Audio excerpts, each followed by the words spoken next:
ยางเทียนรายงานรัฐมนตรีว่าการกระทรวงพาณิชย์หารือเอกอัครราชทูตสวีเดนประจำประเทศไทยขับเคลื่อนความสัมพันธ์หุ้นส่วนทางยุทธศาสตร์และผลักดันการเจรจา FTA ไทย EU ขยายความร่วมมือทางเศรษฐกิจระหว่างกันนางสุภจีสุธรรมพันธ์รัฐมนตรีว่าการกระทรวงพาณิชย์เปิดเผยว่า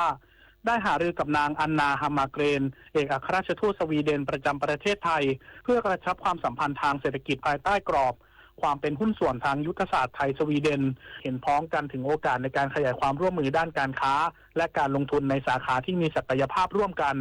เช่นสินค้านวัตกรรมและเทคโนโลยี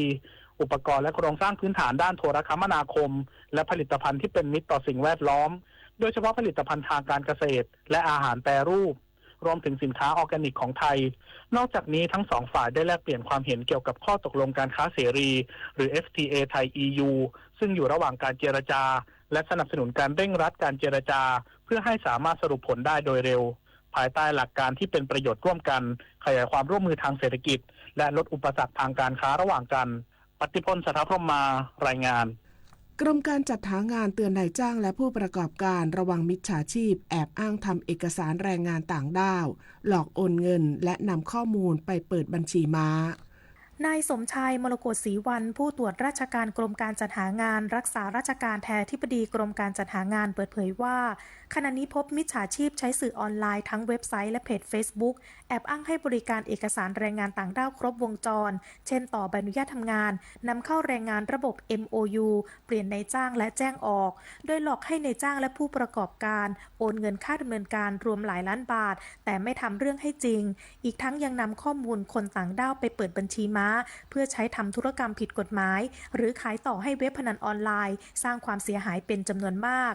กรมการจัดหางานได้เร่งตรวจสอบและเพิ่มความเข้มงวดต่อบริษัทนำคนต่างด้าวมาทำงานหากบริษัทที่ได้รับอนุญาตกระทำความผิดจะถูกพักใช้หรือเพิกถอนใบอนุญาตทันทีส่วนผู้ที่ไม่ได้รับอนุญาตแต่โฆษณารับดำเนินการมีโทษจำคุกไม่เกิน6เดือนหรือปรับไม่เกิน 100,000 บาทหรือทั้งจำทั้งปรับและหากมีการหลอกลวงจนมีผู้เสียหายจะมีโทษหนักขึ้นคือจำคุก 3-10 ปีหรือปรับตั้งแต่ 600,000 บาทถึง 1 ล้านบาทหรือทั้งจำทั้งปรับนิตยาคุณสิมรายงานจบข่าวอรัญญาชมชื่นอ่านรับฟังข่าวครั้งต่อไปเวลา 12 นาฬิกาค่ะ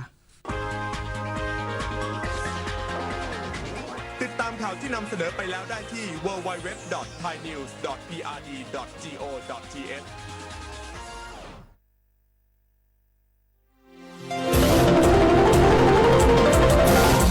วิทยุแห่งประเทศไทย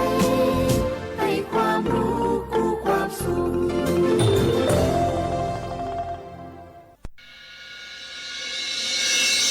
สถานีวิทยุกระจายเสียงแห่งประเทศไทยจังหวัดเชียงใหม่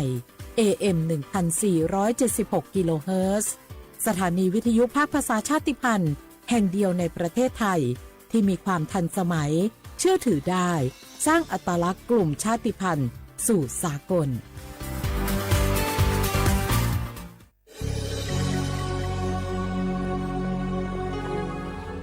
เกิดเป็นคนไทยเติบโตบนผืนแผ่นดินไทยจงภูมิใจในความเป็นไทยชาติไทยเรานั้นนับเป็นชาติที่มีความเป็นมาเก่าแก่ยาวนานเรามีภาษาวัฒนธรรมและมีสิ่งต่างๆที่เป็นเอกลักษณ์ให้เราได้ภาคภูมิใจในความเป็นคนไทยเราควรเห็นคุณค่าและมีความรักชาติหวงแหนแผ่นดินอันเป็นมรดกของบรรพชน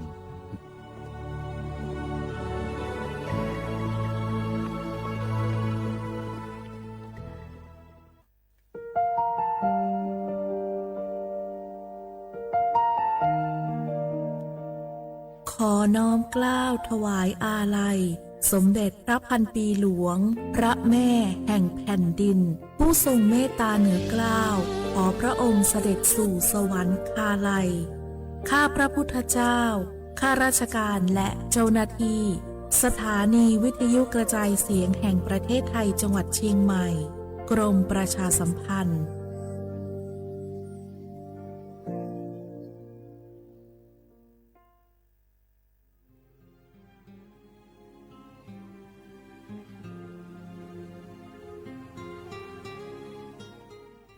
This is a moment of profound grief for the Kingdom of Thailand.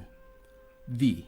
the collective voices of Radio Thailand Chiang Mai, join the Thai nation in mourning the passing of our beloved Queen Martha, Her Majesty Queen Sirikit. Her life was a testament to the unwavering service, grace, and deep love for the Thai people. Our humble condolences and thoughts are with His Majesty the King, the royal family, and all the Thai people during this deeply sorrowful time. We will remember her forever.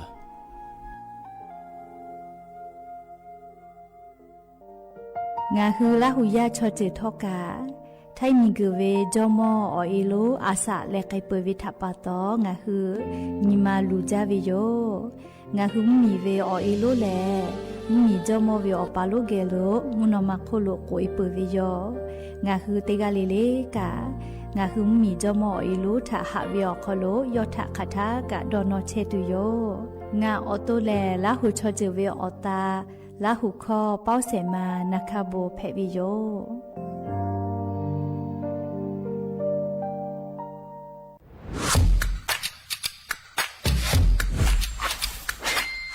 กลับมาแล้ววันนี้กับโครงการคนละครึ่ง plus รัฐออกครึ่งประชาชนออกครึ่งช่วยเศรษฐกิจไทยหมุนเวียนเติบโตถ้าเราช่วยกัน plus ต่อยอดให้เศรษฐกิจไทยเติบโตอย่างยั่งยืนด้วย5 plus plus ที่ 1 เพิ่มช่วงอายุผู้เข้าร่วมโครงการจาก18ปีเป็น16ปี plus ที่ 2 เพิ่มวงเงินใช้จ่ายจาก150บาทเป็น200บาทเพิ่มพลังซื้อของประชาชนเพื่อกระตุ้นการหมุนเวียนในระบบเศรษฐกิจฐานรากลดภาระค่าครองชีพ plus ที่ 3 เพิ่มสิทธิพิเศษด้วยการดูแลผู้ที่อยู่ในระบบภาษีให้ได้รับสิทธิพิเศษมากขึ้นเพื่อสร้างแรงจูงใจให้ทุกคนร่วมอยู่ในระบบอย่างโปร่งใส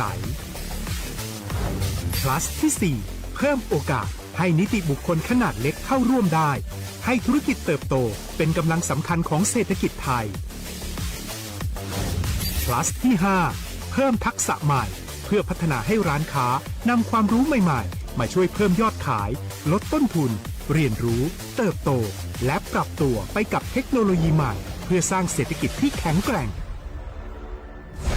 จากคนละครึ่งสู่คนละครึ่ง plus ไม่ว่าจะสั่งข้าวคนละจานชาเขียวคนละแก้วขนมเค้กคนละชิ้นหรือหลายๆชิ้นก็ใช้ส่วนลดได้ทันทีสูงสุดวันละ200บาทแถมใช้กับฟู้ดเดลิเวอรี่ก็ยังได้สำหรับประชาชนไทยอายุ16ปีเป็นต้นไปสมัครรับสิทธิ์ผ่านแอปพลิเคชันเป๋าตังวันที่ 20-26 ตุลาคม 2568สำหรับร้านค้าที่สนใจร่วมโครงการสมัครได้ผ่านแอปถุงเงินวันที่ 15 ตุลาคมถึง 19 ธันวาคม 2568 แล้วเตรียมพร้อมรับลูกค้าจากทั่วประเทศเพราะนี่คือโครงการที่คนไทยทุกคนช่วยกัน plus เพื่อให้เศรษฐกิจไทยโตไปพร้อมกัน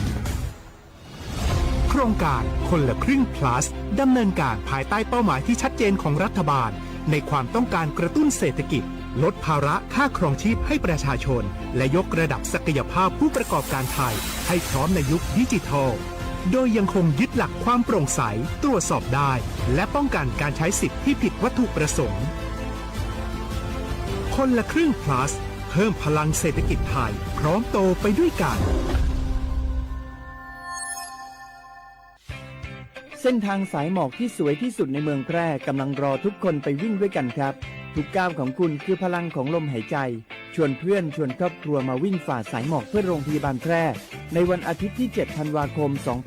2568 บริเวณลานกิจกรรมหลังวัดพระธาตุช่อแฮ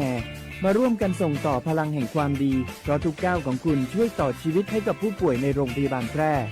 สมัครได้เลยวันนี้แล้วไปวิ่งด้วยกันในวันอาทิตย์ที่ 7 ธันวาคม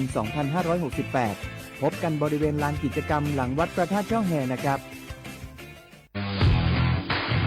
รัฐบาลไทยประกาศสงครามสแกมเมอร์รัฐบาลจึงได้ประกาศสงครามกับสแกมเมอร์ในฐานะที่สแกมเมอร์เป็นวาระแห่งชาติและในวันนี้ผมก็ได้ใช้โอกาสนี้มารายงานความคืบหน้าและเน้นย้ำถึงสิ่งที่เราต้องร่วมกันทำต่อไปรัฐบาลได้จัดตั้งคณะกรรมการอำนวยการป้องกันและปราบปรามอาชญากรรมทางเทคโนโลยีขึ้นมา โดยมีผมเป็นประธานด้วยตนเองเพื่อให้ทุกหน่วยงานทำงานไปในทิศทางเดียวกันเราได้มีการลงนามบันทึกความเข้าใจระหว่าง 15 หน่วยงานหลักทั้งภาครัฐและภาคเอกชนตลอดจนสถาบันการเงินเพื่ออุดช่องโหว่ทางการเงินและตัดเส้นทางเงินของกระบวนการอาชญากรรมเหล่านี้ให้สิ้นซากรวมพลังคนไทยต้านภัยสแปมเมอร์นายอนุทินชาญวีรกูลนายกรัฐมนตรี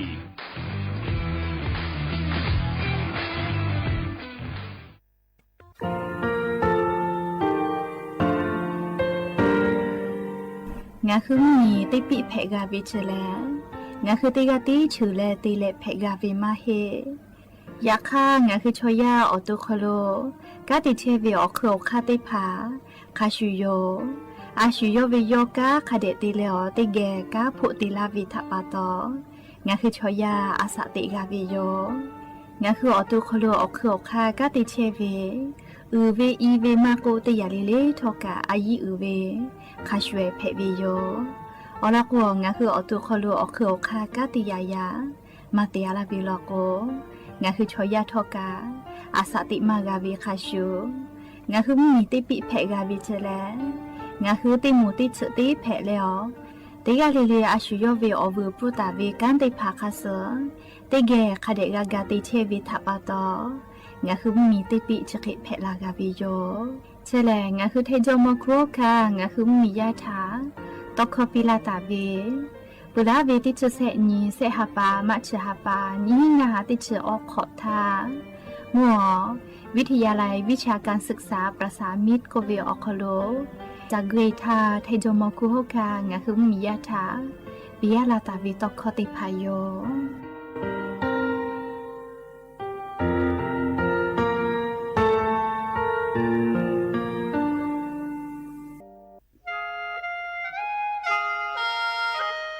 คณะรัฐมนตรีมติจอตาเวคาสนิชกอนิติชหาปานิหิงาหาขอจิสขอบิอยาวคโล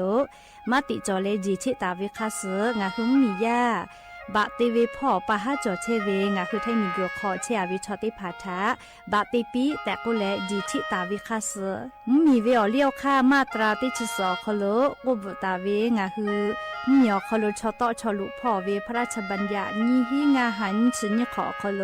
กุบตาเวคาสไทมีกรคโลพอลุลาและเชลามอวิชอติพาและทะเบียนประวัติพาคเดเจจอวิชอติพาไทมีกอคโลลุลาตาวิมมีเวอเลี้ยวค่ากฎหมายค่าเสือคเดลุลาเลเชเพตัวอโปงาหึงมียาติผาถาสถานะคนต่างด้าวเข้าเมืองโดยชอบกฎหมายก็วิบะติผาติปีแต่ก็แลจิชิตาวิโยเปตาเลมาตราสือทวิอคโลกโกบุตาเวพระราชบัญญัติสัญชาติมีหิงาหาหิขออคโลกโกบุตาวิแลงาคือไทมีกอคโลปอวิชอไม่กะอปออิติผาไทมีกอคโลเชมอและทะเบียนประวัติอคโลบะมาโจเฮเวกายาติผาแลสัญชาติไทยติผาลอเพวิเจกุที่ออติอคโลโลโกสำนักบริหารการทะเบียนกรมการปกครองออติอคโลกาจาจาดาเลกาจาลอยวิเจออกาญุเวตันจาวติผาแลนี่คือทะเบียนประวัติคาเสอเพซานาอคโลอาจุยากาติเวอญอยาอคโลจาลอยเพวิเจนี่ชกอนิติชหาปานิหิงาหาขอชกอขออุโสติแมเจกาลิงาคือไทมีกอคโลมาติคอรมอนิชกอนีติชาปานิหิงาหาขอจุสขออคโลจิชิตาเวคาเสงาคือมียาบะติพามาจอเฮเวไม่เลกะบะมาจอกะไทมีกอคโลเซเชเพตุเวบะติพาติปีแต่โกเลจิชิตาเวคาเสติปอกอยู่เวลาเลนอลาวิโยแม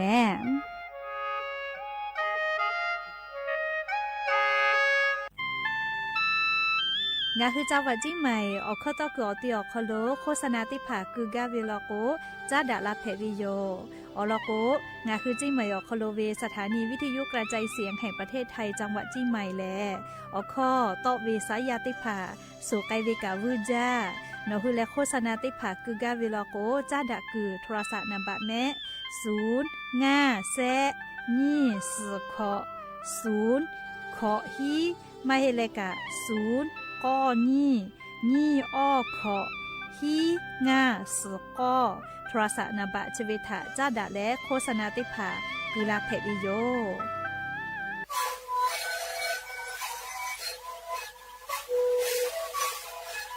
ชีวิตกูมันคือยาแก้เชื้อวีออกเข้าชีวิตและหูเข้ากับตัวออกทีจังหวะที่ไหนเอ็มนาบาเต็งที่โอหาสุดที่เขาที่เราเฮ้เล่นเล่นหลอกเอาพ่อเอายาแก้เชื้อวีนาลีกูและไปชิ้นนาลีเล่นเผื่อไปเอายาที่นาลีที่ตาและพ่อหนุ่มชาพยานเล่นเล่นและหูเข้าเขาชีวิตและงานและหูเข้าก็คือสมานในพระโบเมดิโย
ดาจ้ายานิมลอกติปอทอกาดาจ้าเวียญอยาเฉอคลงคือติปอกอกามีลาแล้วชป้าป้าโลเชตาวิงคือละหุยาติภาเกลไรกาอบดาจ้าคลกาพูกามอดาแล้วคอกากอกาดักอิเชวิทัปตออรอเปิติกาลิเลทะตาอุยยาเวียคลละเซจ้าแลไรกาอบดาจ้าคลหาอยู่ลาวิโยแมหาเวียญละหุยาข้าพ่อเชพ่อโลเชตาเวคักคิเพเชเลติกาลิเลทอกาจ้าแม่ดอแม่ซึแม่กาแม่ฮาเลดอซาเทอเลนาชเดจเวียยากานี่คือไทมิงกอคลแลมูยิขอยาเปิดตาเลมกะวิอยาลุลาปืวิทัปตองาคือติกาลิเลกาอเจ้ายาคัสเพตอลาเชเวอานาอกติภาทะนี่คือต่อดะเลปูกากากิจูจาวิดอวิเชวิจอวิเตเจลิลิพอกาอายิอยู่แลอาชิยอตุยอยกาเชซาจอซากาตุอโปคเดนหาซาดักอิสิแมและยันยเวียยาแลชดิสอคโลสปุขอนีติชติฮาปาโนวิบาฮาปาคโลยันยอติชงานนีฟานเพวิโยและจะขอทอกันยิหินชงาขอสุขอฮาเวียเวียนีราหุยาติภาวติญิเลเลมุลกอเวียยาติชตินาลิตาเลสากุมุลกอติชนาลิทักไกติญิเลเลงาคือละหุคอไรกาอุบดาเจ้าคโลวิทยุเรดิโอ AM ติฮิโอหัสจิคกิโลเฮิรตซ์ติไลพองาคือละหุคอไรกาอุบดาเจ้าคโลตอไกเชวิโยบุตาเลกาเลจิมพอติพอแลมFacebook Fanpage สวทเชียงใหม่ AM 1476พ่อกะงาคือรายการอบดาจาไลฟ์สดติดต่อไกเชวิโยอวิญญาละหุยาติภาติแกลุลาเลกดไลค์กดแชร์ติเลออกาปิดักไกแพวิโยและยันนี้มลกวิอยาคโลทอกายูเวลาตาวิอบูจอวิออลอติภาตาเลกันยิมาซาตุลิควายติภาทอกายูเวลาตาวิโยติแกอคือปตาเลอเลมือขะไกออกาปิดักไกเสแม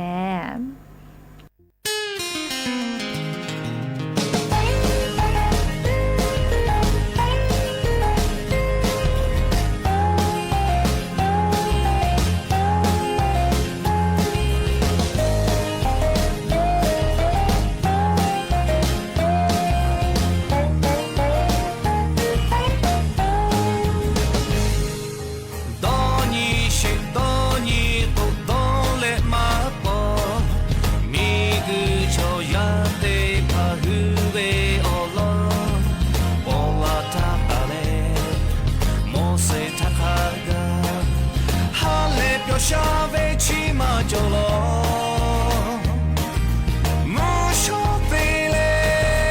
มูพุทธคากาคุจากะจาเวสุทคากาจากาเวฮกาเวเยกาเวจโทจามาละฮมาละเยมาไนเวอาชะโมมาเลเชหาจวาลาโบมาทบกูวดอตุดอเวดอโลตาเวมาบิชิกาอาชาโมเลสยากาโลโอกากะคิมากาเมโลมุกะจามากา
เ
拉夫这小家的家水他弄还保米呀拉他，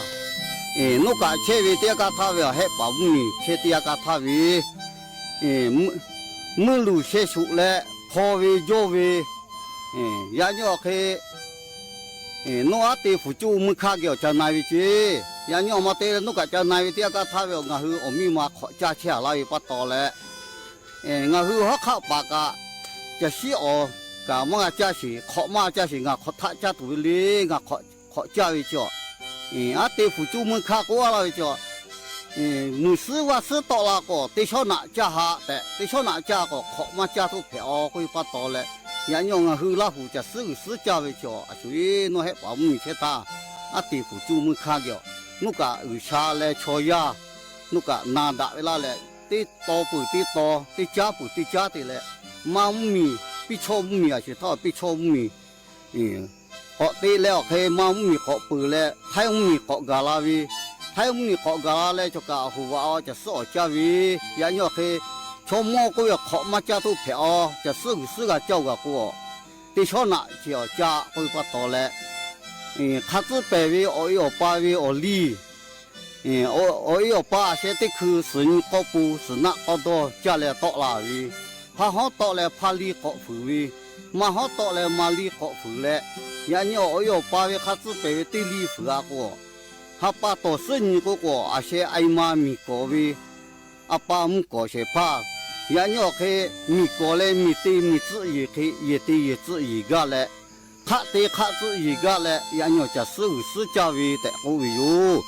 人家去啊些他爱妈咪个嘞咪对咪子也去也对也子一个位。阿爸唔过来，唔对唔子也去，卡对卡子卡也对也子卡也。阿为阿爸怕里马里夫妇，唔拿个里下里卡快做过把到嘞，人家就是我家不靠那个我去，十年路阿爸到位去，唔家位阿爸靠嘛，唔伊阿爸靠嘛，唔cha爸靠嘛，唔伊阿。去考老师说那里大家去考，第七年哈巴，下考我去就是个是教育嘛，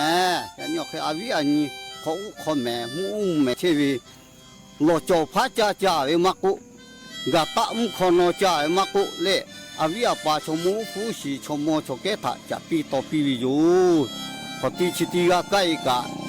我这个家有咩为，这个把苦考为嘞，把苦考为。จะอยู่อันดอกกูอยู่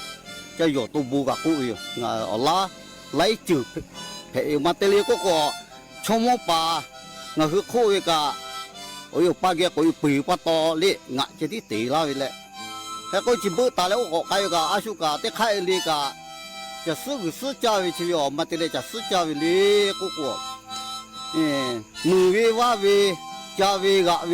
เขาขมีมูมีเชื่อหาขอสุดที่มึงยีหาปากขอมาปืนวิไลปัตตอเลยมึงชาปากเลยแหละแต่ก็เคยหนูชมโมชเกเกพาห้องต่อเลยพาลีเกาะฝืนมาห้องต่อเลยมาลีเกาะฝืนเชื่อเดียถ้าคนนอกก็หมดติ้งแค่เกาะต่อก็แน่คือจะนูอตาเวก็เละจะนูอตาเวอหาปาชีวิตออกมาเตลอปาก็เลยก็มึงชาปาเลยมึงยีหาปาจ่อยาฝืนได้ปัตตอเลยแต่ก็ติขอเวติชินหาปาเชื่อหาขอสุดที่ชีวิตรู้เวลาปัตตอเลยจะขอก็เป็นเนี่ยขอโอกาสเวกาจะคิดที่กาเชปีคิดที่กาจากาโดปีติข้าเอลีขอข้าจะข้าขอเยชีเยกามาดอมาหามาดอมาคีเนี่ยผู้หูกูมาลอข้าเจโจปียาผู้หูกูพาลอข้าเจโจปีจะเลอาปืดเลอายอนี่จะขอติเคกาตาโกเนี่ยขอก็เคกาหลูกาตาปีแต่จะขอว่าติเคกาดอเลอาวิอาปะกาหลูกาตาโกเนี่ยขอก็เคกาหลูกาดอเลกาหลูกาตาปีมาดอมาหามาดอมาคีที่จบปีกุยปัตตอเลยันยอเคอุฟูก็จูก็ป้าตีแต่ละเวเลที่ได้ขอมาบีมาหลอกกาให้เจสิจะให้เจกุลาวิโยกันนักเขาอยากกาตีที่ไหนอะ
chỉ đi tàu áp dụng khai biểu gia dụ mà đã về cho thảo cho ta thì có biểu lo này tí kia mà sai tí bộ ta sơ chế tí chèo khó lo để bên ai như kia ở phụ tèo khó lo chế về tí ao khó lo tí như thế cả đấy mua họ mua gì lo là vậy chứ cái đấy mua họ mua gì lo là về ao khó để bên ai chỉ về như kia mua họ mua chi về là tí kia cái phải chơi gì lo chi rồi tí kia cái cho khó cho nát thì cha về cho hải về khao khó chi rồi cái đấy là phải cho nhiều chi rồi về tí kia thà phải vô hù theo cái cho khó khá đấy mà bị ta về cái đó cho hải về khao khó chi rồi về tí kia cả cho hải tí phải vô hù đấy mà đã về to tí rồi là mà bị ta tí như cái là muốn miêu về thà úp bự chơi về cho mà lo chả cứ tôi lại khá tí khá ở ba lô cả thà có chế tí chiều cứ bự lô muốn chả chi lại cái chế chơi ở về tí ao khó lô để cho tí kia là lại của là về chứ ha lô đó bể lô tí bể lô do về mô thà hí dù lô có lại của là về chứ cho mà lô chỉ ô cho cả lại ngà chế mà cho lô có tụ cho vào tí phê về lô để chỉ là lại tí bó tí tụ lại vô sở khó cái về cái là khá tí khao khó lô phải cho nhiều khó lô rồi lại ra chả có dê về chứ phải cho nhiều khó lô ya về tí à để cho nghe tí kia tí bó có là lại là mưa là chế là tí cả đó là ở cha là có lẽ để cho nghe về cho mà lô thả tôi có tí về chứ cái đấy là cho mà lô chỉ à cha à số tháp tí kia mà về của ra cá về của đó bể la tí bể la tí dù la có lẽ của về nó tí kia của là lẽ mưa la ra chế la tí cả đó là ở cha la có lẽ của la về hay dù la về khác cái này ngà nó mà ra có tiệt tha ngà dễ về để cho về khác cái khó có lẽ có ngà họ cái vì sao phải tí phá vỡ hù lẽ đã vì tôi khó tí mà la lẽ ngà đã vì tôi khó chỉ tí rồi bự về rồi có về chứ cái con ngà về ở chóp cái về rồi ngà eo về tí kia để cho tí kia ngà về ở vì ở nhiều rồi do cho hải về khao khó chỉ lui về bắt đầu cho hải tí phá do thà mà tí về khi do cũng to là về rồi cũng bị thà cho mua lúa chỉ cả อ๋อตัวชะงาเอติผาทอมาดาเวทาเอาชอติโหมาดาวิคอยตอลาวิโลดาเวทาเอาชอติโหดาวิคอยตอลาวิโลโอเลโอกาโลโยโมโลกามาดาวิทาเอาชอติวิโลโหมาดาวิชอเพโลดาวิทาเอาชอติโหชอดาเทลาโลเต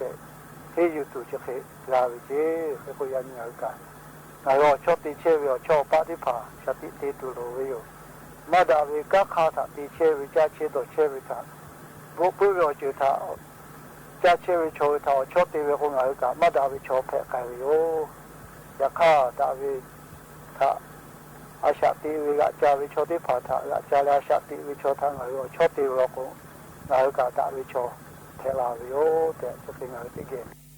และยันยิมหลอกก็ติปอชิดากระดาษตัวลอซาตาเลจะใครไม่จะได้โยแม่ลูลาเลโอกาปิลาเชเวงาฮืราหุยา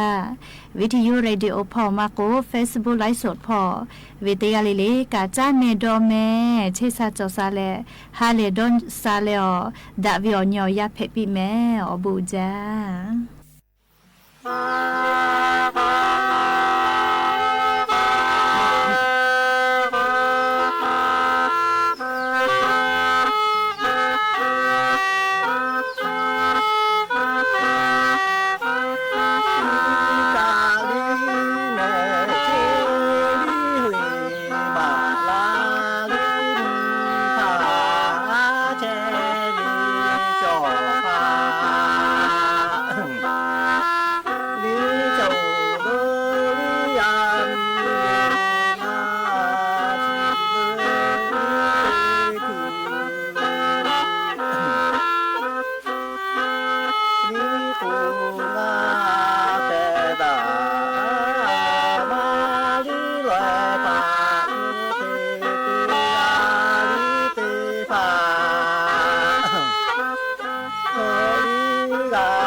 เ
ที่นี่สถานีวิทยุกระจายเสียงแห่งประเทศไทยต่อไปเสนอข่าวซึ่งมีหัวข้อข่าวดังนี้รัฐมนตรีว่าการกระทรวงพาณิชย์หารือเอกอัครราชทูตสวีเดนประจำประเทศไทยขับเคลื่อนความสัมพันธ์หุ้นส่วนยุทธศาสตร์พร้อมผลักดันการเจรจา FTA ไทย EU หลายหน่วยงานเร่งระดมสรรพกำลังให้ความช่วยเหลือผู้ประสบอุทกภัยในหลายพื้นที่ผู้นำสหรัฐมีคำสั่งให้ยกเว้นภาษีนำเข้าสินค้าเกษตรหลายรายการหลังค่าครองชีพในสหรัฐเพิ่มสูงขึ้นการแข่งขันซีเกมครั้งที่33ที่ไทยเป็นเจ้าภาพ NBT เป็นแม่ข่ายเตรียมถ่ายทอดสดมากที่สุด31ชนิดกีฬาต่อไปเป็นรายละเอียดของข่าวสถานีวิทยุกระจายเสียงแห่งประเทศไทยขอเสนอสารคดีเทิดพระเกียรติสมเด็จพระนางเจ้าสิริกิติ์พระบรมราชินีนาถพระบรมราชชนนีพันปีหลวงชุดพระมหากรุณาธิคุณมากล้นรำพันวันนี้เสนอตอนโครงการฟาร์มตัวอย่างบ้านขุนแตะจังหวัดเชียงใหม่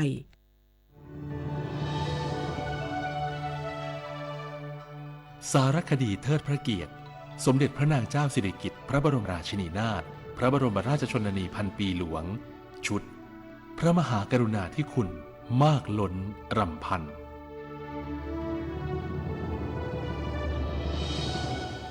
ย้อนไปเมื่อช่วงปี 2520 ถึง 2529 พื้นที่บ้านขุนแตะตำบลดอยแก้วอำเภอจอมทองจังหวัดเชียงใหม่เป็นแหล่งปลูกฝิ่นคุณภาพที่ดีที่สุดของโลกเนื่องจากมีสภาพอากาศความชื้นมีป่าไม้ที่อุดมสมบูรณ์และดินที่เหมาะสมชาวไทยภูเขาส่วนใหญ่จึงยึดอาชีพทำไร่เลื่อนลอยเพื่อปลูกฝิ่นเป็นหลักจนเกิดปัญหายาเสพติดและความมั่นคงของชาติต่อมาเมื่อภาครัฐดำเนินการปราบปรามฝิ่นชาวบ้านจึงหันมาปลูกข้าวและกะหล่ำปลีแทนแต่พันธุ์ข้าวที่ปลูกไม่เหมาะสมกับพื้นที่จึงโตช้าเมล็ดรีบไม่พอบริโภคในครัวเรือนส่วนกะหล่ำปลีก็ปลูกแบบพืชเชิงเดี่ยวเพื่อส่งขายพ่อค้าคนกลางประกอบกับเส้นทางขนส่งที่ไกลและคดโค้งลาดชันจึงมีผลต่อต้นทุนที่สูงแต่ขายได้ในราคาถูกเมื่อสมเด็จพระนางเจ้าสิริกิติ์พระบรมราชินีนาถพระบรมราชชนนีพันปีหลวงเสด็จพระราชดำเนินไปทรงเยี่ยมราษฎรและนักเรียนโรงเรียนบ้านขุนแตะเมื่อปีพุทธศักราช 2540 ทรงได้รับทราบถึงความลำบากของราษฎรจึงมีพระราชดำริให้จัดตั้งฟาร์มตัวอย่างขึ้นที่บ้านขุนแตะดำเนินงานในลักษณะที่เป็นศูนย์สาธิตและส่งเสริมด้านการเลี้ยงสัตว์อาทิเป็ดไก่นกกระทาปลากบผึ้งและแกะรวมทั้งการเพาะเห็ดและปลูกไม้ใช้สอยเช่นยูคาลิปตัสและสะเดาโดยจ้างราษฎรในหมู่บ้านและพื้นที่ใกล้เคียงที่มีฐานะยากจนมาเป็นแรงงานสร้างธนาคารข้าวพร้อมกับเข้ารับการฝึกอบรมอาชีพที่ศูนย์เพื่อนำความรู้ไปปรับใช้ในพื้นที่ของตนเองส่งมอบหมายให้กองทัพบกและกองทัพภาคที่3เป็นผู้ดำเนินการประสานกับหน่วยงานที่เกี่ยวข้องเร่งวางโครงสร้างพื้นฐานและสาธารณูปโภคต่างๆเมื่อราษฎรมีชีวิตความเป็นอยู่ดีขึ้นมีฐานะมั่นคงป่าไม้ก็ไม่ถูกบุกรุกทำลายและกลับคืนความอุดมสมบูรณ์ของธรรมชาติที่เป็นแหล่งต้นน้ำลำธารปัจจุบันฟาร์มตัวอย่างบ้านขุนแตะไม่ได้จ้างชาวบ้านจำนวนมากเหมือนในระยะเริ่มต้นส่วนใหญ่สมัครใจที่จะออกไปเป็นเกษตรกรปลูกพืชเลี้ยงสัตว์ในพื้นที่ของตนเองเนื่องจากได้อยู่กับครอบครัวและมีรายได้มากกว่าการดำเนินงานของโครงการจึงเน้นส่งเสริมด้านการปลูกพืชให้เหมาะสมกับแต่ละพื้นที่และความต้องการของตลาดการวางแผนและการดูแลพืชที่ปลูกเพื่อให้ประสบความสำเร็จสูงสุดบ้านขุนแตะในวันนี้คือชุมชนใหญ่ที่อยู่ท่ามกลางขุนเขาและเป็นพื้นที่ที่คนอยู่ร่วมกับป่าได้อย่างเกื้อกูลดังพระราชดำรัสที่เคยตรัสไว้เมื่อครั้งก่อตั้งฟาร์มขุนแตะว่าขาดทุนของฉันคือกำไรของแผ่นดินเพ็ญศิลป์สงเนียมรายงานประชาชนเดินทางเข้ากราบถวายบังคมพระบรมศพสมเด็จพระนางเจ้าสิริกิติ์พระบรมราชินีนาถพระบรมราชชนนีพันปีหลวงอย่างต่อเนื่องบรรยากาศตลอดช่วงเช้าวันนี้มีประชาชนเดินทางเข้ากราบถวายบังคมพระบรมศพสมเด็จพระนางเจ้าสิริกิติ์พระบรมราชินีนาถพระบรมราชชนนีพันปีหลวงอย่างต่อเนื่องโดยวันนี้นางระวีนันท์ปิ่นทองพนักงานวิชาชีพระดับ8การไฟฟ้าฝ่ายผลิตกล่าวว่ารู้สึกปลื้มปิติในพระเมตตาของสมเด็จพระนางเจ้าสิริกิติ์พระบรมราชินีนาถ พระบรมราชชนนีพันปีหลวงกับโครงการในพระราชดำริของพระองค์ที่มีเป็นจำนวนมากมันเหมือนความเมตตาของพระองค์ท่านมันเหมือนฝนไม่ได้เลือกตกเฉพาะบ้านคนรวยแล้วก็บ้านคนจนแต่ฝนเนี่ยตกทั่วเท่ากันหมดเลยเพราะฉะนั้นความเมตตาปราณีของพระองค์ท่านเนี่ยไม่มีประมาณเรารู้สึกได้เลยว่าทุกแผ่นดินของพระองค์ท่านที่เราเหยียบย่ำไปเป็นแผ่นดินของพระองค์ท่านจริงๆแล้วเราก็เกิดในแผ่นดินของพระองค์ท่าน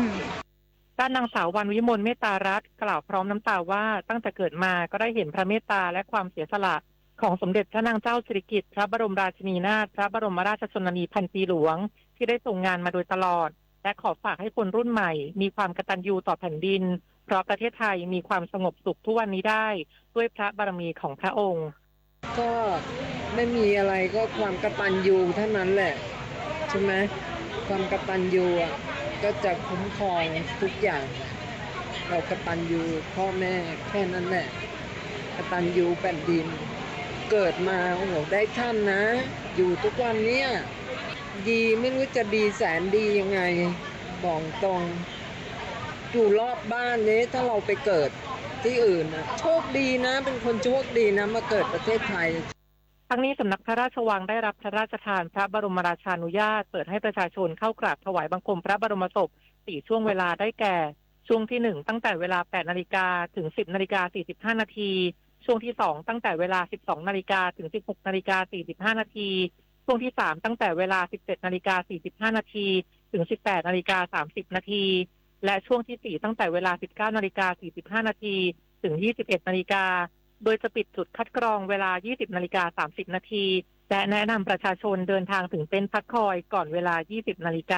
ธนพร ปรุณฤทธิ์รายงานอำเภอพิบูลมังสาหารจังหวัดอุบลราชธานีจัดงานวันครอบครัวและนิทรรศการแก่งสะพือดินแดนแห่งความทรงจำเพื่อน้อมรำลึกในพระมหากรุณาธิคุณสมเด็จพระนางเจ้าสิริกิติ์พระบรมราชินีนาถพระบรมราชชนนีพันปีหลวงในการเสด็จเยี่ยมพระสกนิกรชาวจังหวัดอุบลราชธานี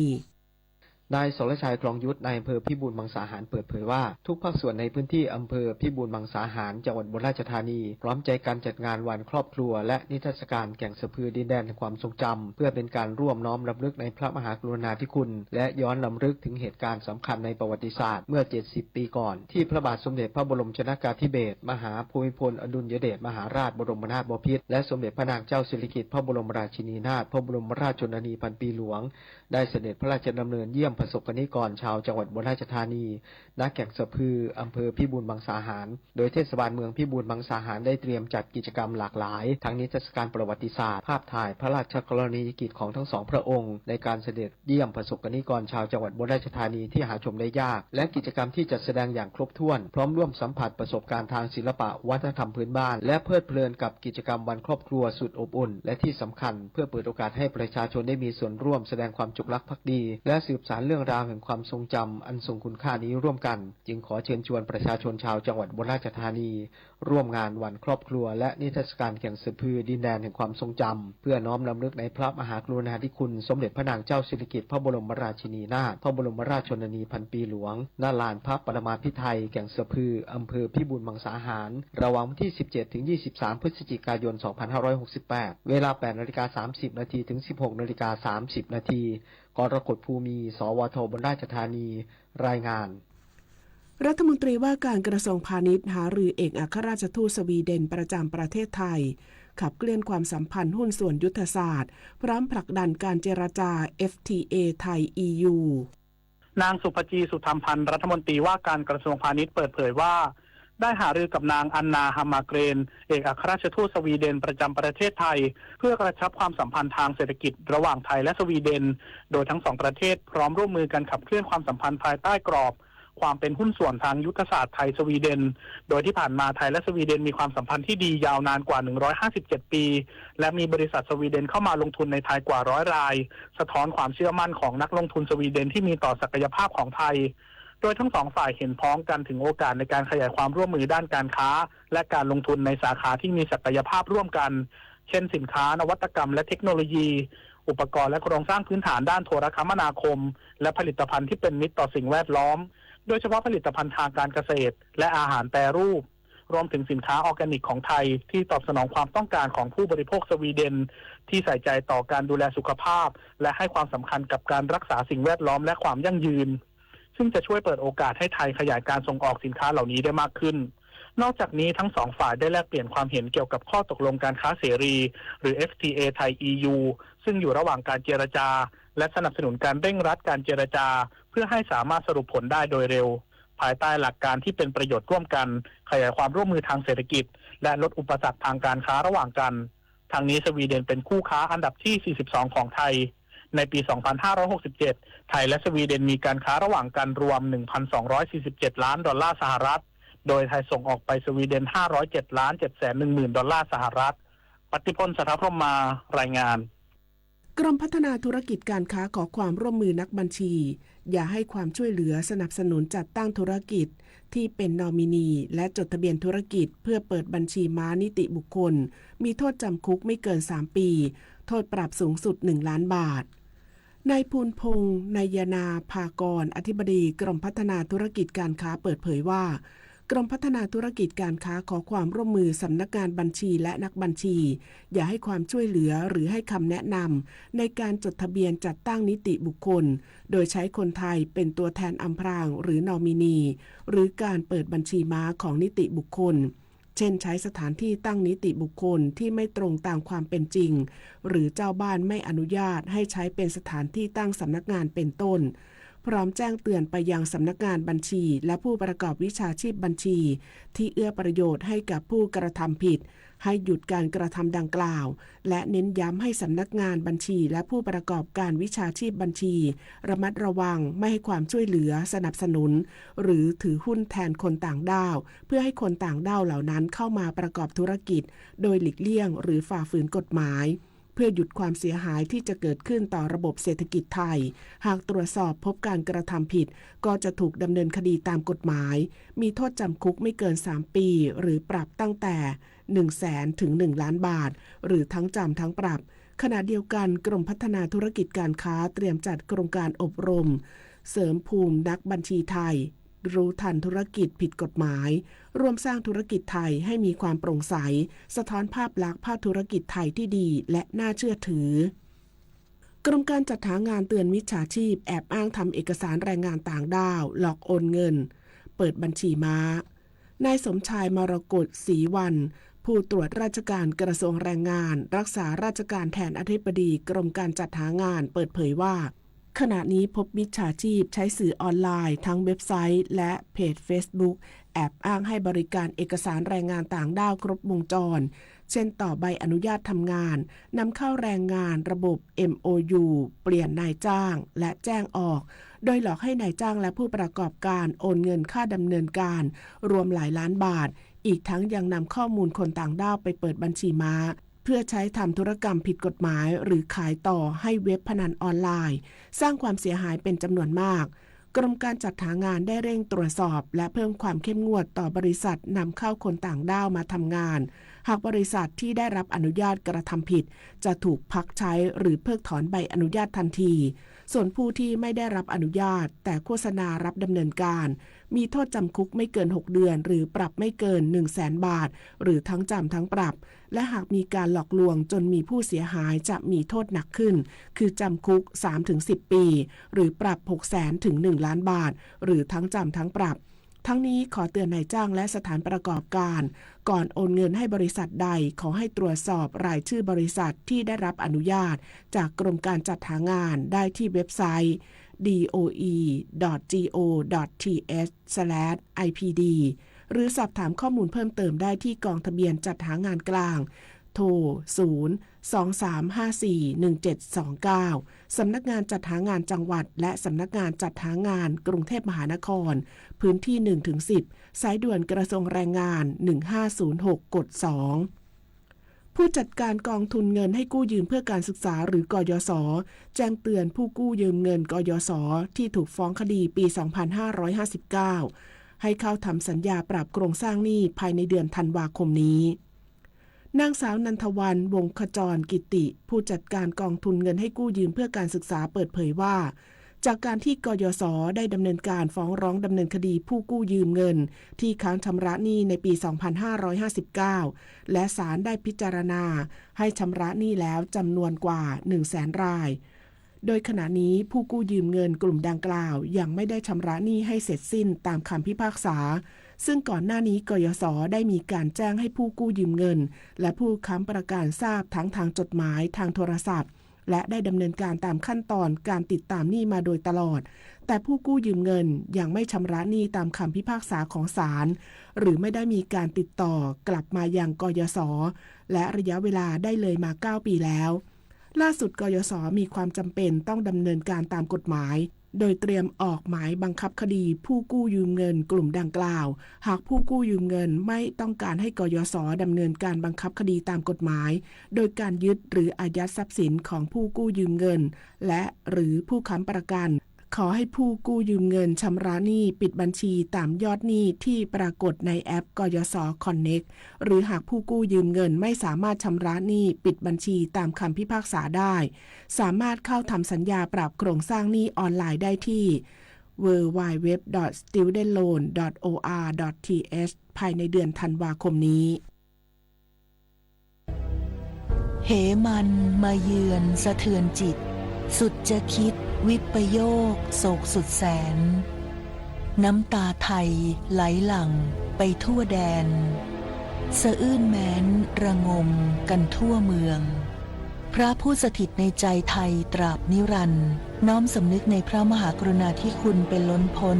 อันหาที่สุดมิได้ข้าพระพุทธเจ้า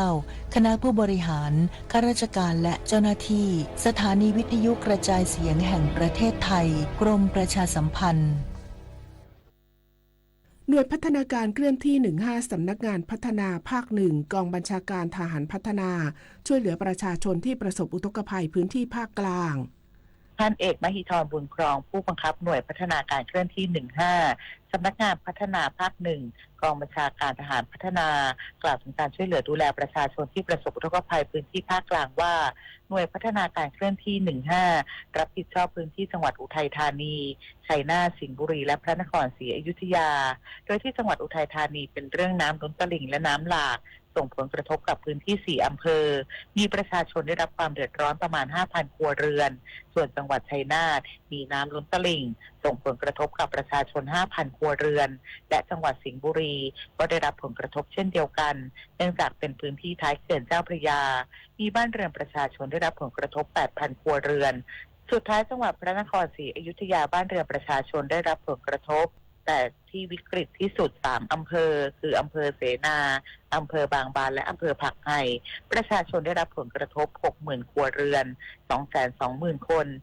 ที่วิกฤตที่สุดก็คืออยุธยานะครับก็11อำเภอนะครับแต่วิกฤตจริงๆก็3อำเภออำเภอเสนาอำเภอบางบานแล้วก็อำเภอผักไห่นะครับ 60,000 ครัวเรือน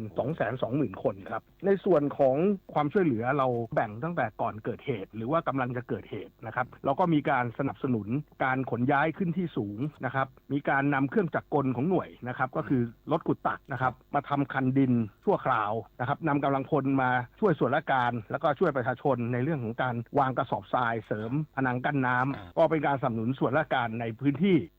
สำหรับความช่วยเหลือช่วงเวลาเกิดเหตุได้มีการสนับสนุนอำนวยความสะดวกเรือท้องแบนอพยพประชาชนและสัตว์เลี้ยงออกจากพื้นที่ประสบภัยตลอดจนนำหน่วยแพทย์เคลื่อนที่ให้บริการในพื้นที่พักพิงชั่วคราวของผู้ประสบภัยและในจุดที่เข้าถึงได้ยากลำบากผลิตนาฏแสนสุขรายงานกรมทางหลวงชนบทระดมกำลังเจ้าหน้าที่ถมบริเวณถนนเชิงลาดคอสะพานสัพยาจังหวัดชัยนาทพร้อมเข้าเสริมแนวคันกั้นน้ำบริเวณเชิงลาดสะพานอินบุรีจังหวัดสิงห์บุรีป้องกันน้ำเข้าท่วมเส้นทางบรรเทาความเดือดร้อนอำนวยความสะดวกปลอดภัยในการเดินทางให้แก่ประชาชนนายพิชิตหุ่นสิริอธิบดีกรมทางหลวงชนบทเปิดเผยว่าจากสถานการณ์อุทกภัยในปัจจุบันขณะนี้หน่วยงานในสังกัดได้ปฏิบัติการให้ความช่วยเหลือและบรรเทาความเดือดร้อนแก่พี่น้องประชาชนอย่างเต็มกำลัง อาทิแขวงทางหลวงชนบทชัยนาทได้นำวัสดุผิวทางเก่าเข้าดำเนินการถมบริเวณถนนเชิงลาดคอสะพานสัพพยาจังหวัดชัยนาทขณะที่แขวงทางหลวงชนบทสิงห์บุรีนำกำลังเจ้าหน้าที่เข้าเสริมแนวคันกั้นน้ำบริเวณเชิงลาดสะพานอินบุรีเพื่อชะลอน้ำไม่ให้ไหลเข้าท่วมเส้นทางตลอดจนได้จัดเจ้าหน้าที่ลาดตระเวนและเฝ้าระวังติดตามระดับน้ำอย่างใกล้ชิดเพื่ออำนวยความสะดวกปลอดภัยในการเดินทางให้กับประชาชนในพื้นที่สำหรับในพื้นที่อื่นๆยังคงระดมกำลังเจ้าหน้าที่ลงพื้นที่สำรวจโครงข่ายทางหลวงชนบทที่อยู่ในความรับผิดชอบโดยปัจจุบันโครงข่ายทางหลวงชนบทมีสายทางที่ประสบอุทกภัยใน8จังหวัดได้แก่จังหวัดกาญจนบุรีกำแพงเพชรนครปฐมนครสวรรค์พระนครศรีอยุธยาสุโขทัยสุพรรณบุรีอุทัยธานีได้รับผลกระทบรวม27สายทางแบ่งเป็นสัญจรผ่านได้15สายทางและไม่สามารถสัญจรผ่านได้12สายทางนพศรแก้วคำรายงาน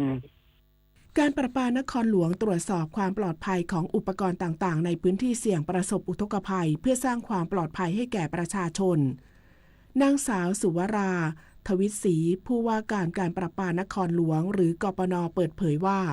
จากสถานการณ์น้ำในแม่น้ำเจ้าพระยาล้นตลิ่งไหลเข้าท่วมหลายพื้นที่ในจังหวัดนนทบุรีและมีความเสี่ยงในอีกหลายพื้นที่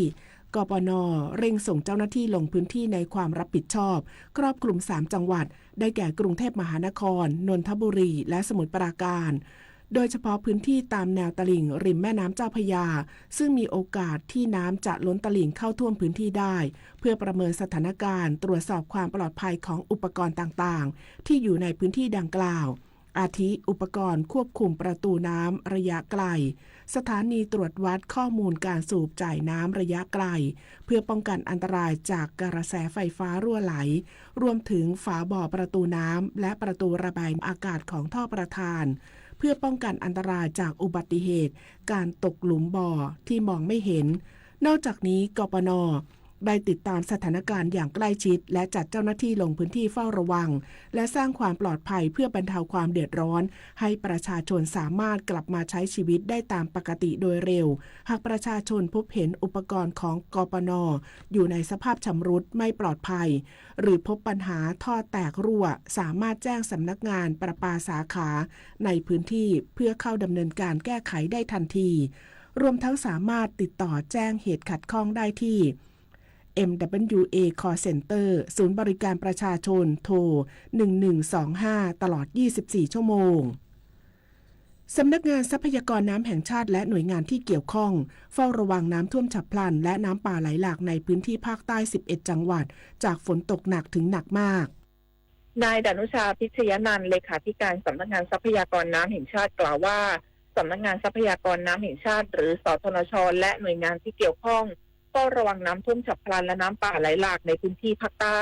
จากฝนตกหนักถึงหนักมากบางแห่งส่งผลให้มีพื้นที่เสี่ยงน้ำท่วมฉับพลันน้ำป่าไหลหลากดินโคลนถล่มและน้ำท่วมขังในเขตชุมชนเมืองที่เกิดน้ำท่วมขังอยู่เป็นประจำเนื่องจากระบายน้ำไม่ทันช่วงวันที่ 17-22 พฤศจิกายนบริเวณจังหวัดชุมพรสุราษฎร์ธานีภูเก็ตนครศรีธรรมราชตรังพัทลุงสตูลสงขลา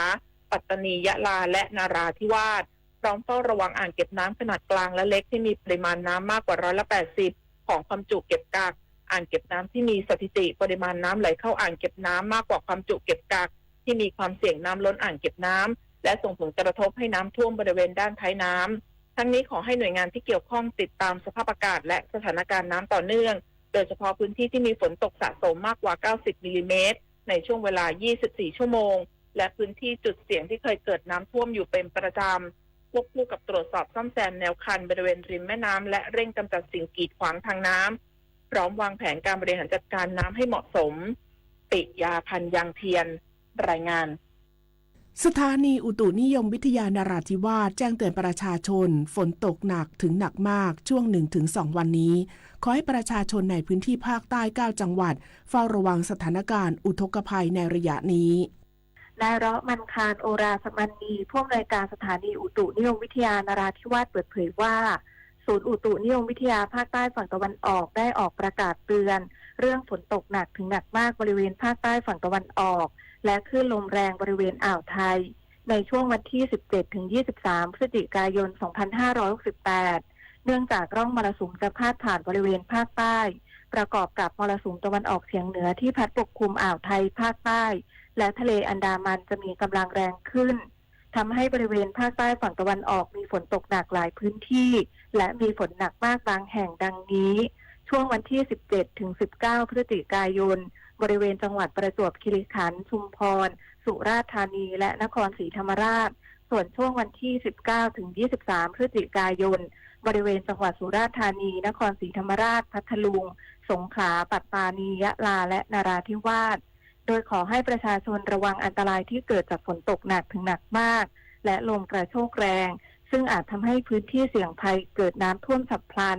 น้ำป่าไหลหลากน้ำล้นตลิ่งและดินโคลนถล่มในพื้นที่ลาดเชิงเขาสำหรับคลื่นลมบริเวณอ่าวไทยจะมีกำลังแรงขึ้นโดยอ่าวไทยทะเลมีคลื่นสูง 2-3 เมตรบริเวณที่มีฝนฟ้าคะนองคลื่นสูงมากกว่า 3 เมตรขอให้ชาวเรือเพิ่มความระมัดระวังในการเดินเรือและเรือเล็กควรงดออกจากฝั่งในช่วงวันที่ 19-23 พฤศจิกายนทั้งนี้สถานีอุตุนิยมวิทยานราธิวาสได้ประสานไปยัง 13 อำเภอในพื้นที่และหน่วยงานที่เกี่ยวข้องให้รับทราบข้อมูลเพื่อเตรียมความพร้อมรับมือสถานการณ์อุทกภัยอีกทั้งแจ้งข่าวสารการพยากรณ์อากาศให้ประชาชนได้รับทราบทุกช่องทางทั้งสื่อวิทยุกระจายเสียงสื่อออนไลน์รวมถึงเครือข่ายต่างๆโดยเน้นย้ำให้ประชาชนติดตามข่าวพยากรณ์อากาศอย่างใกล้ชิดประพิชานันท์เทพรักษ์สวทนราธิวาสรายงาน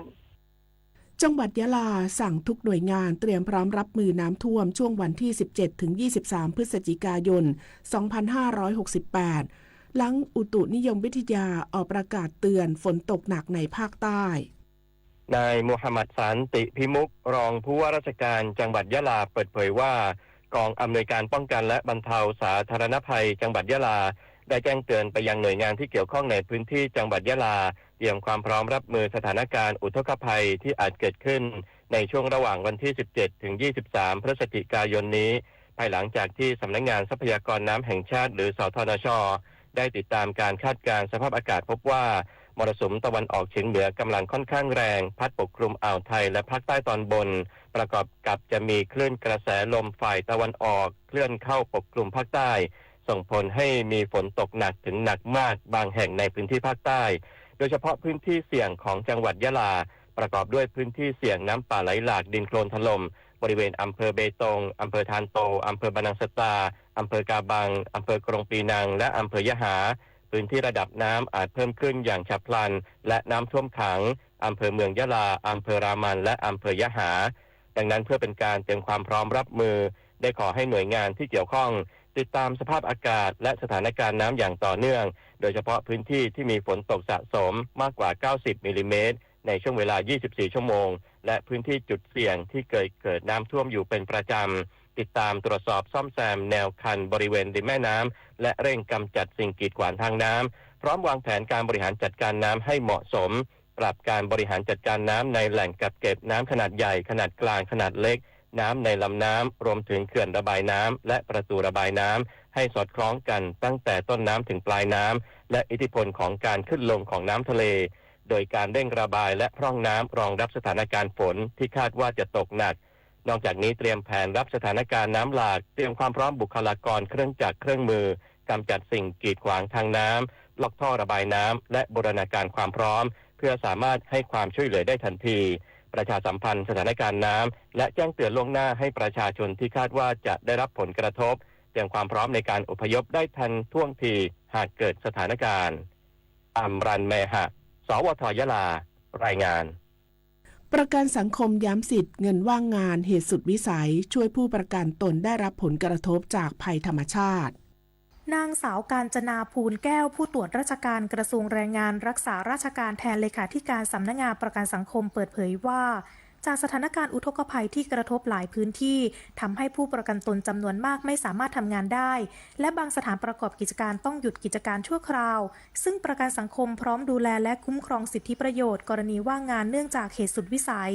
โดยผู้ประกันตนที่ได้รับผลกระทบมีสิทธิ์รับเงินทดแทนกรณีว่างงานตั้งแต่วันแรกที่ไม่สามารถทำงานได้หรือวันที่นายจ้างหยุดกิจการโดยจะได้รับเงินในอัตรา50%ของค่าจ้างรายวันสูงสุดไม่เกิน180วันต่อครั้ง ทั้งนี้ผู้ประกันตนต้องยื่นแบบขับขอรับประโยชน์ทดแทนกรณีว่างงานสปส. 2-01/7 พร้อมหนังสือรับรองการว่างงานจากนายจ้างเป็นหลักฐานประกอบการพิจารณาขณะที่นายจ้างต้องออกหนังสือรับรองการว่างงานจากเหตุสุดวิสัยซึ่งสามารถดาวน์โหลดแบบฟอร์มได้จากเว็บไซต์ www.sso.go.th ก่อนส่งเอกสารทั้งหมดให้สำนักงานประกันสังคมในพื้นที่จังหวัดหรือสาขาที่สถานประกอบกิจการตั้งอยู่สำนักงานประกันสังคมย้ำว่าพร้อมช่วยเหลือผู้ประกันตนอย่างเต็มที่ขอให้ทั้งผู้ประกันตนและนายจ้างตรวจสอบสิทธิ์และเตรียมเอกสารให้ครบถ้วนหากต้องการข้อมูลเพิ่มเติมติดต่อสายด่วนประกันสังคม1506ตลอด24ชั่วโมงนิตยาคุณสิมรายงานอีกสักครู่กลับมาติดตามข่าวต่างประเทศค่ะขอเชิญประสบกนิกรชาวไทยร่วมน้อมรำลึกในพระมหากรุณาธิคุณในงานเฉลิมพระเกียรติสมเด็จพระเจ้าพักคินีเธอเจ้าฟ้าเพชรรัตนราชสุดาสิริโสภาพันนวดีเนื่องในโอกาสวันประสูติครบ100 ปี24พฤศจิกายน2568ณวัดพระปฐมเจดีย์จังหวัดนครปฐมพร้อมกิจกรรมถวายพระราชกุศลเพื่อแสดงความจงรักภักดีแด่พระองค์ผู้ทรงเป็นแบบอย่างแห่งความเพียรและความงดงามในหัวใจไทยต่อไปรับฟังข่าวต่างประเทศค่ะทำเนียบขาวของสหรัฐออกแถลงการณ์เมื่อวันศุกร์ที่ผ่านมาตามเวลาสหรัฐที่ระบุว่าประธานาธิบดีโดนัลด์ทรัมป์ผู้นำสหรัฐลงนามคำสั่งฝ่ายบริหารที่ให้ยกเว้นภาษีนำเข้าสินค้าเกษตรหลายรายการซึ่งรวมถึงเนื้อวัวกาแฟน้ำส้มกล้วยและมะเขือเทศภายหลังรัฐบาลสหรัฐพิจารณาถึงขีดความสามารถของประเทศในการผลิตสินค้าเกษตรบางประเภทโดยคำสั่งดังกล่าวจะมีผลย้อนหลังตั้งแต่เวลาเที่ยงคืนของวันที่13พฤศจิกายนที่ผ่านมาความเคลื่อนไหวดังกล่าวมีขึ้นหลังรัฐบาลสหรัฐภายใต้การนำของประธานาธิบดีทรัมป์เผชิญแรงกดดันจากปัญหาค่าครองชีพในสหรัฐที่พุ่งสูงขึ้นรวมถึงความกังวลจากการที่ความสามารถในการใช้จ่ายของชาวอเมริกันกลายเป็นประเด็นสำคัญในการเลือกตั้งนายกเทศมนตรีนครนิวยอร์กรวมถึงผู้ว่าการรัฐนิวเจอร์ซีย์และเวอร์จิเนียเมื่อช่วงต้นเดือนพฤศจิกายนที่ผ่านมาซึ่งพรรคเดโมแครตคว้าชัยชนะไปได้ทั้งหมดสำนักข่าวต่างประเทศรายงานว่านายมาร์ค รูบิโอรัฐมนตรีต่างประเทศสหรัฐสนทนาทางโทรศัพท์กับนายเชคอับดุลลาบินซาอิดอันนะยาน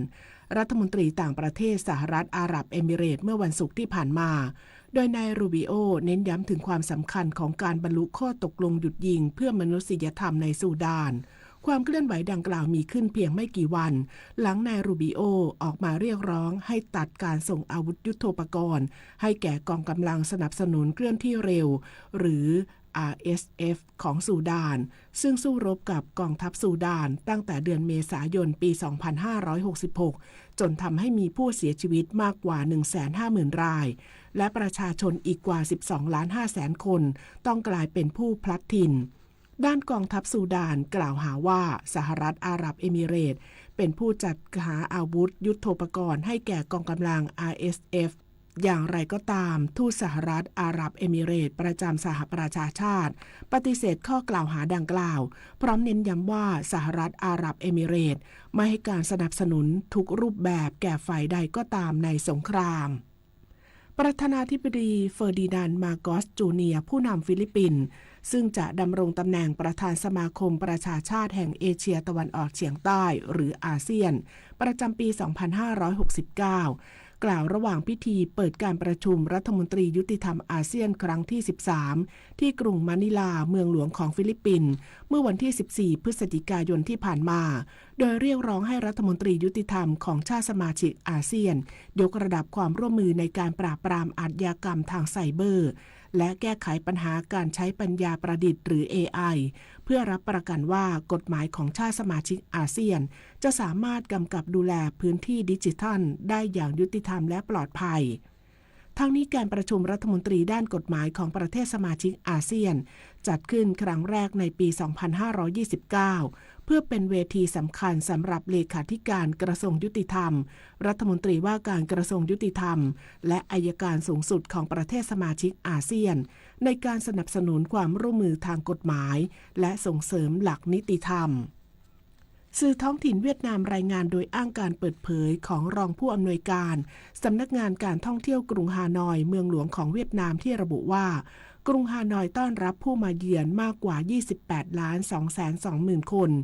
ช่วงระหว่างเดือนมกราคมถึงตุลาคมที่ผ่านมาเพิ่มขึ้นเกือบ22%เมื่อเทียบกับช่วงเวลาเดียวกันของปีที่แล้วในจำนวนนี้ราว 6,170,000 คนเป็นนักท่องเที่ยวต่างชาติซึ่งเพิ่มขึ้น23.6% และอีกกว่า22ล้านคนเป็นนักท่องเที่ยวชาวเวียดนามเพิ่มขึ้น21.4%ขณะเดียวกันกรุงฮานอยสร้างรายได้จากการท่องเที่ยวในช่วง10เดือนที่ผ่านมาอยู่ที่ประมาณ 4,100 ล้านดอลลาร์สหรัฐหรือประมาณ 132,000 ล้านบาทเพิ่มขึ้นเกือบ20%เมื่อเทียบปีต่อปีขณะที่กรุงฮานอยตั้งเป้าดึงดูดนักท่องเที่ยวราว 33.700,000 คนในปีนี้ซึ่งคิดเป็น22.2% ของจำนวนนักท่องเที่ยวทั้งหมดของเวียดนามต่อไปรับฟังข่าวกีฬาค่ะ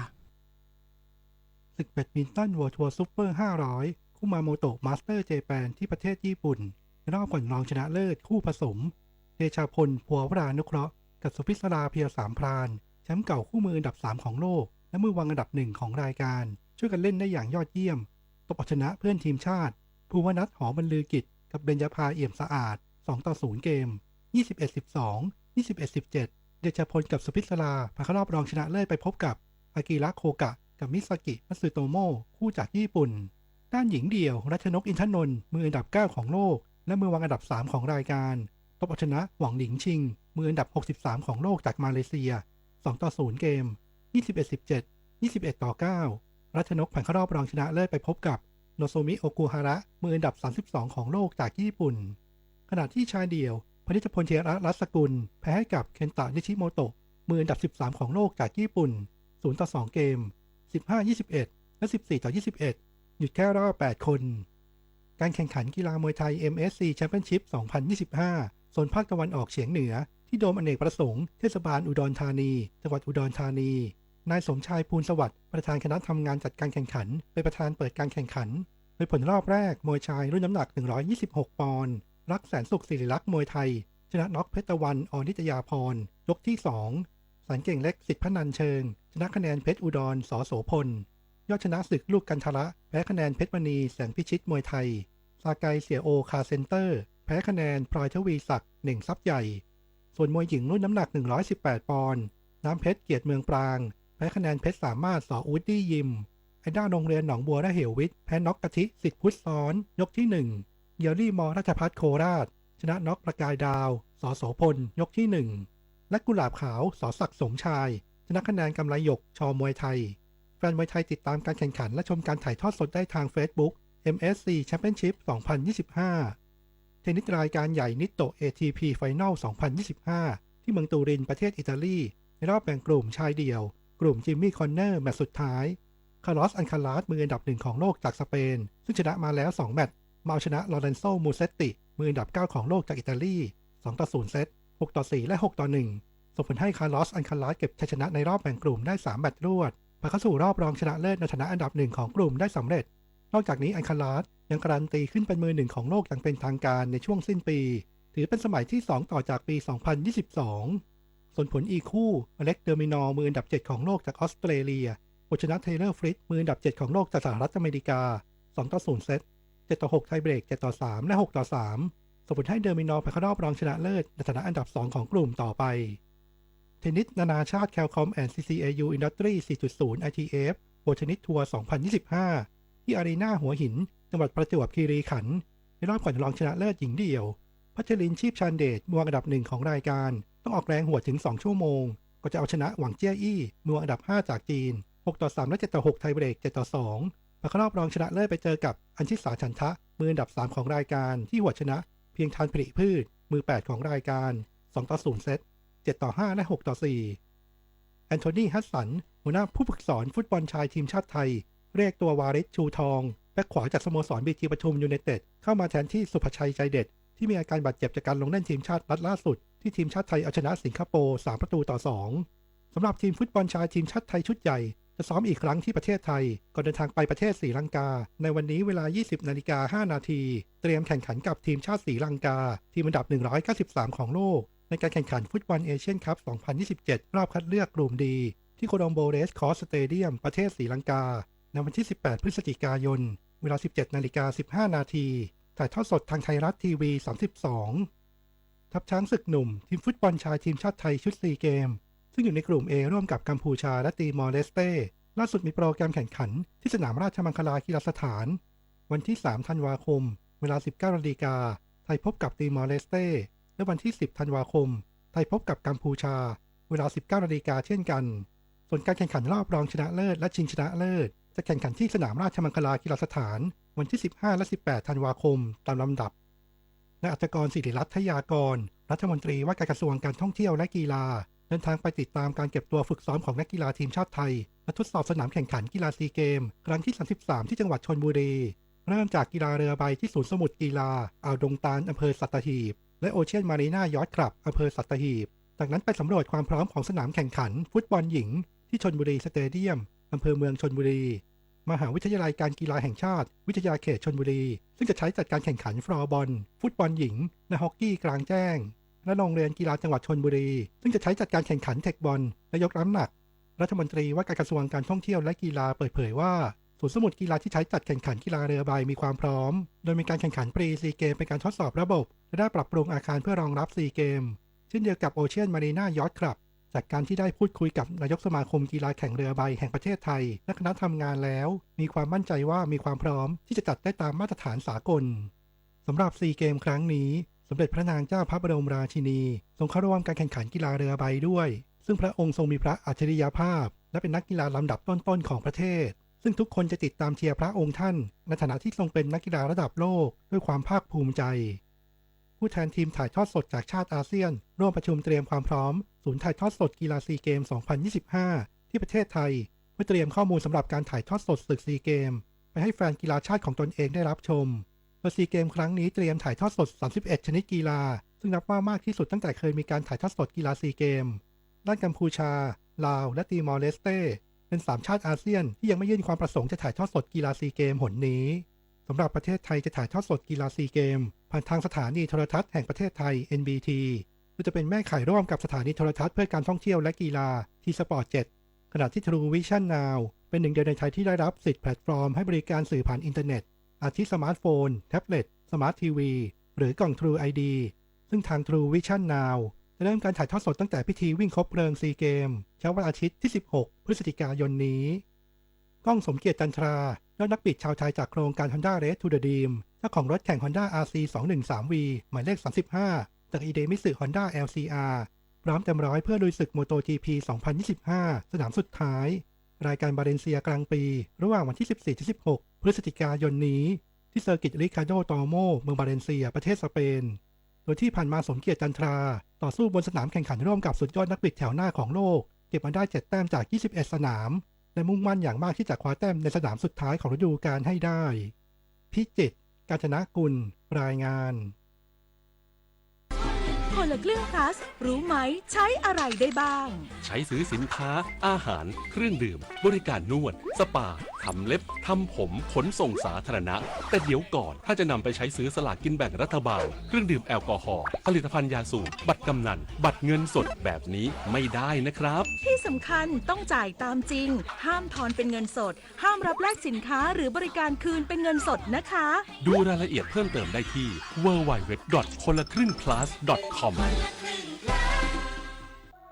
ในโลกยุคปัจจุบันที่ข้อมูลเปลี่ยนแปลงทุกๆเสี้ยววินาทีข่าวปลอมถูกสร้างขึ้นทำให้เราหลงเชื่อได้ง่ายมากกว่าที่คิดอย่าปล่อยให้ใครใช้สื่อมาหลอกเราตรวจสอบทุกข้อมูลก่อนเชื่อดูแหล่งข่าวให้ชัดก่อนแชร์เพื่อไม่ให้ตกเป็นเหยื่อของเหล่ามิจฉาชีพเพราะการรู้เท่าทันสื่อคือพื้นฐานที่ประชาชนอย่างเราจะต้องเข้าใจเพื่อสังคมยุคใหม่ที่ปลอดภัยจากการหลอกลวงอย่าเพิ่งเชื่อเช็คซ้ำๆป้องกันข่าวปลอมต่อไปรับฟังพยากรณ์อากาศค่ะ พยากรณ์อากาศ 24 ชั่วโมงข้างหน้าภาคตะวันออกเฉียงเหนือมีอากาศเย็นถึงหนาวกับมีลมแรงส่วนภาคเหนือภาคกลางและภาคตะวันออกมีอากาศเย็นในตอนเช้า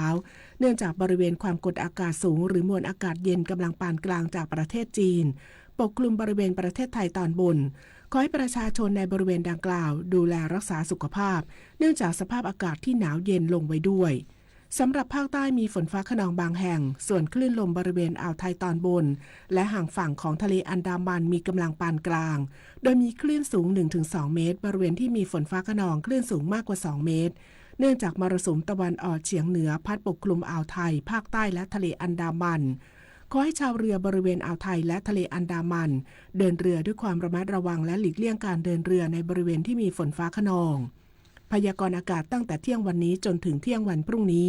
ภาคเหนืออากาศเย็นในตอนเช้าและอุณหภูมิจะลดลง 1-2 องศาเซลเซียสโดยมีฝนฟ้าคะนอง10%ของพื้นที่ส่วนมากบริเวณจังหวัดแม่ฮ่องสอนเชียงใหม่ตากและกำแพงเพชรอุณหภูมิต่ำสุด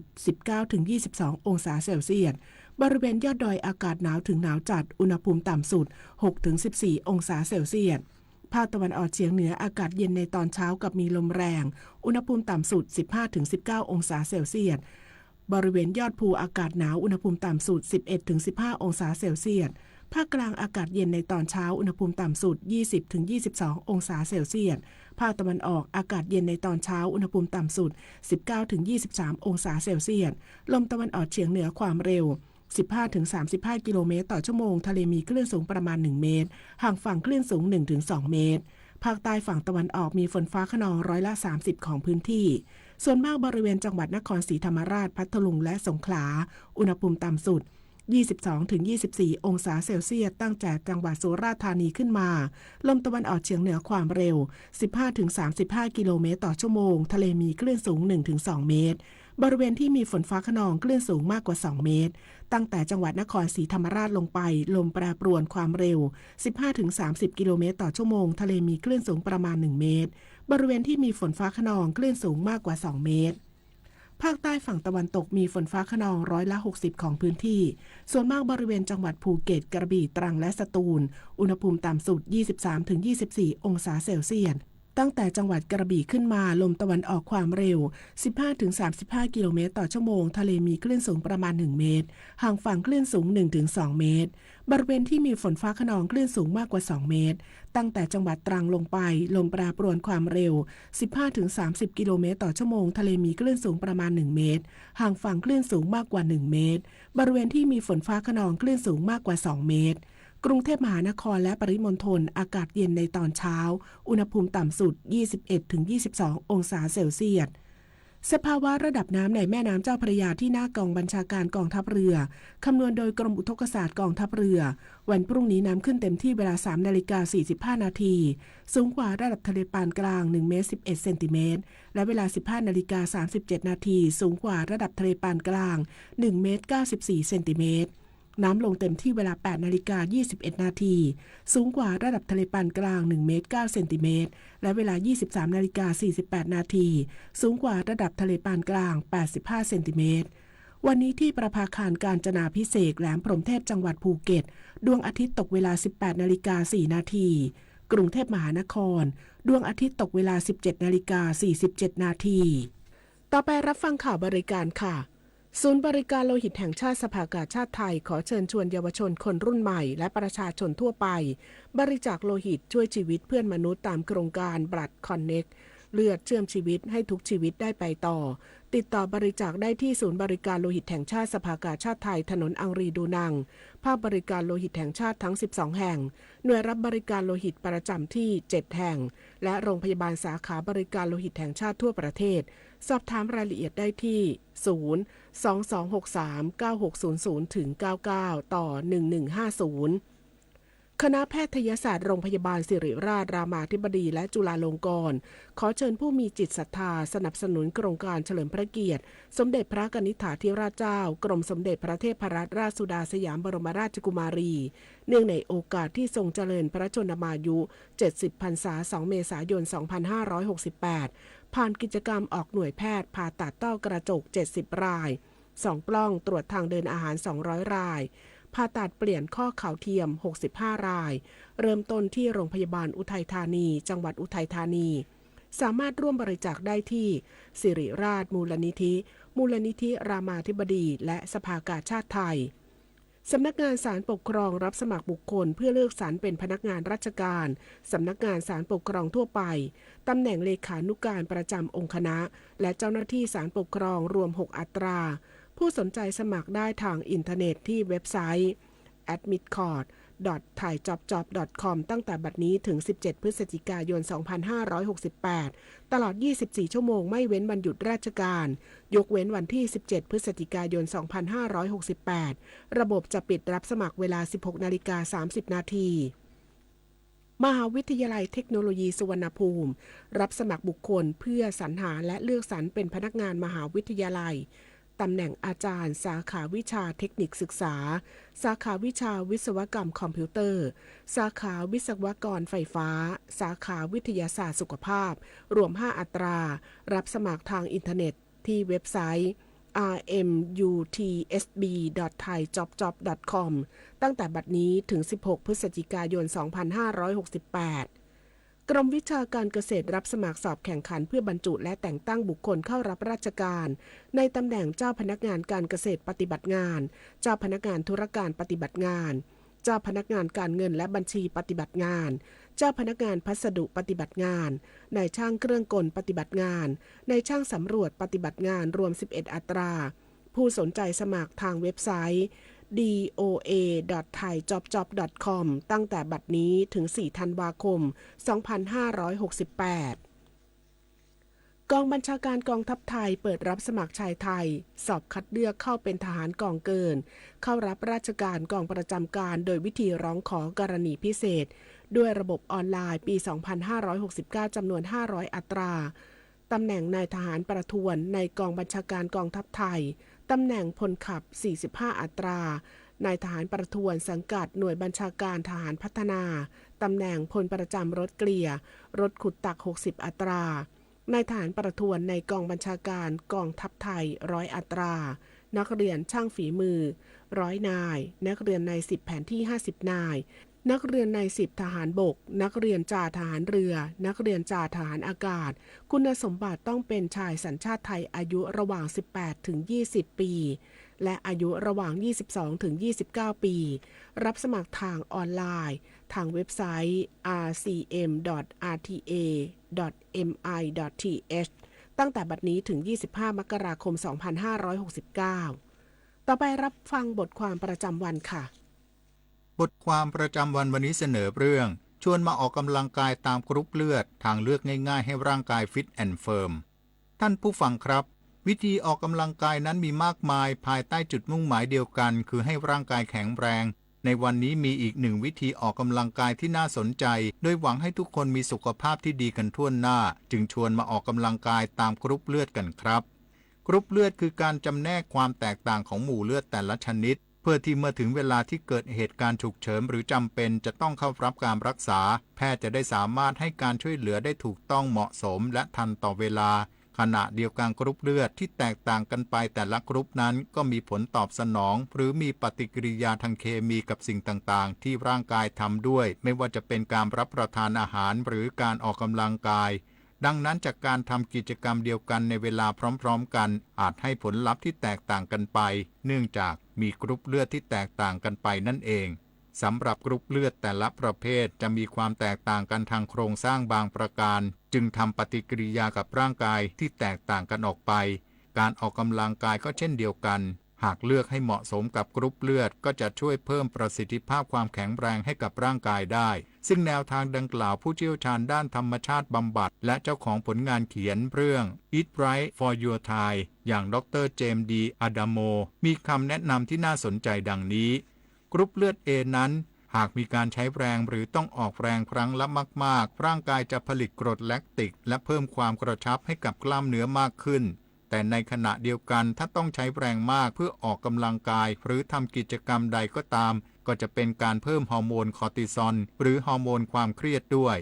ดังนั้นการออกกำลังกายที่เหมาะสมกับคนเลือดกรุ๊ป A จึงควรเป็นกีฬาที่ไม่ต้องออกแรงมากเช่นการออกกำลังกายแบบพิลาทิสโยคะรำไทเก๊ก การเดินการออกกำลังกายที่ไม่เน้นการเคลื่อนไหวมากแต่เน้นการเกร็งกล้ามเนื้อส่วนกรุ๊ปเลือด B เหมาะแก่การออกกำลังกายที่เน้นการสร้างสมดุลให้กับร่างกายและจิตใจดังนั้นการออกกำลังกายสำหรับคนกรุ๊ป B จึงสามารถที่จะเลือกออกกำลังกายได้ทั้งการออกกำลังกายแบบเบาๆเช่นโยคะรำไทเก๊กหรือการออกกำลังกายที่ต้องใช้แรงมากๆเช่นการออกกำลังกายแบบคาร์ดิโอการยกเวทการปั่นจักรยานการตีเทนนิสและการว่ายน้ำส่วนกรุ๊ปเลือด AB มีองค์ประกอบทั้งกรุ๊ปเลือด A และกรุ๊ปเลือด B ดังนั้นจึงสามารถที่จะเลือกออกกำลังกายตามแบบคนกรุ๊ปเลือด A ก็ได้หรือจะออกกำลังกายตามแบบคนกรุ๊ปเลือด B ก็ได้เช่นกันกรุ๊ปเลือด O ควรจะเน้นออกกำลังกายสำหรับการสร้างกล้ามเนื้อจึงเหมาะกับการออกกำลังกายที่มีรูปแบบการออกกำลังกายที่ค่อนข้างเข้มข้นหรือมีการใช้แรงมากเช่นแอโรบิกการยกเวทการชกมวยปั่นจักรยานท่านผู้ฟังครับแม้กรุ๊ปเลือดที่ต่างกันอาจจะให้ผลลัพธ์ต่อการออกกำลังกายแตกต่างกันแต่ทุกผลลัพธ์หลังการออกกำลังกายคือการมีสุขภาพแข็งแรงและลดความเสี่ยงของโรคต่างๆครับจบบทความประจำวันเรื่องชวนมาออกกำลังกายตามกรุ๊ปเลือดทางเลือกง่ายๆให้ร่างกายฟิตแอนด์เฟิร์มนฤนาถแข็งขันเรียบเรียงเตชินมัชชันติกะนำเสนอสวัสดีครับท่านผู้ฟังที่สนใจบทความดังกล่าวสามารถดาวน์โหลดได้ที่เว็บไซต์สถานีวิทยุกระจายเสียงแห่งประเทศไทย radiothailand.prd.go.th หรือติดต่อได้ที่ส่วนกระจายเสียงในประเทศโทรศัพท์ 022773804 ในวันและเวลาราชการเนี่ยเพิ่งสแกน QR Code ร้านค้าอ้างว่าจะคืนเงินให้แต่เงินดันหายจากบัญชีเฉยเลย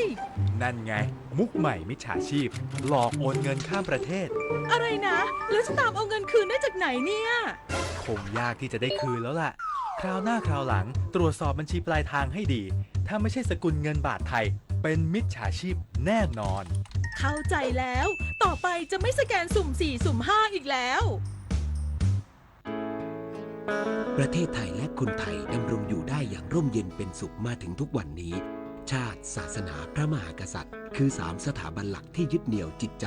คนไทยภาคภูมิใจในความเป็นไทยและร่วมกันทำสิ่งดีๆให้เกิดขึ้นในบ้านเมืองมีสติรู้เท่าทันสิ่งต่างๆด้วยการประพฤติปฏิบัติตนเป็นคนดีรู้รักสามัคคีและช่วยกันป้องกันระวังภัยให้บ้านเมืองมีแต่ความสงบสุขอย่างแท้จริงเพื่อรักษาความเป็นชาติไทยไว้ตลอดไป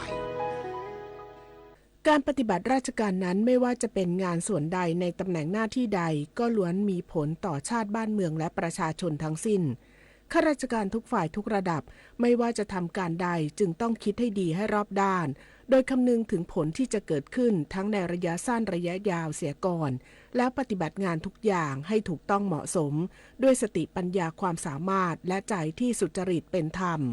พระบรมราโชวาทพระบาทสมเด็จพระเจ้าอยู่หัวจบข่าวกนิกาแก้วใสบรรณาธิการข่าวอรัญญาชมชื่นอ่าน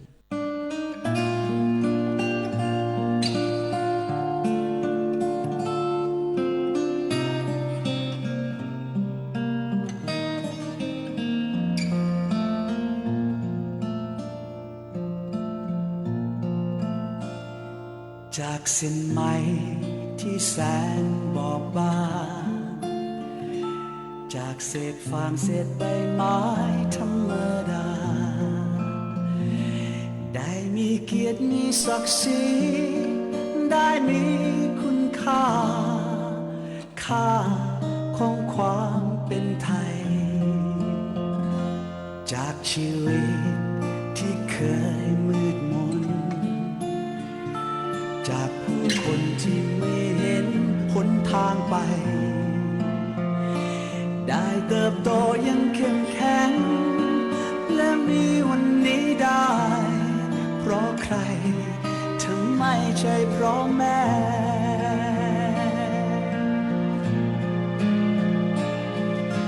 แม่คือผู้ให้ชีวิตอุทิศทั้งกายใจเพื่อลูกของแม่เหนื่อยยากสักเพียงไหนแม่ไม่เคยยอมแพ้เพื่อลูกของแม่สุขสบาย